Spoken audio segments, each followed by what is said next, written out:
Cinema కోసం wait చేయడం, ఎక్కడైనా డిప్రెషన్ అయిపోతుందేమో, ఎక్కడైనా లో అయిపోతానేమో అని ఆ ఎనర్జీని పవర్ లిఫ్టింగ్కి టర్న్ చేశాను. ఈరోజు మన దేశం జెండా వేసుకుని సిల్వర్ పథకం మన ఇంటికి తెచ్చాను. సో ఏదో సరదాగా మొదలెట్టింది, అంత ఎనర్జీతోటి నేను ఆ ఎనర్జీతోటి దేశానికి ఇంత పేరు తెచ్చానంటే ఇదే ఎనర్జీ కరెక్ట్ క్యారెక్టర్ పడితే ఏమంటారు? సో అయ్య బాబోయ్. అండ్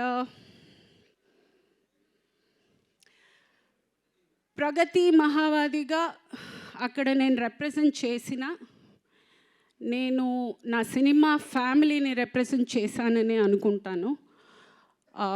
అంత పెద్ద ఒక స్టేజ్లో నేను అంత ధైర్యంగా నిలబడగలిగాను అని అంటే ఇక్కడ ఆల్రెడీ ఉన్న ఒక అనుభవంతో అయి ఉండొచ్చు, ఆ స్టేజ్ ఫియర్ లేకపోవడం అయి ఉండొచ్చు. సో డెఫినెట్గా this is for the entire cinema.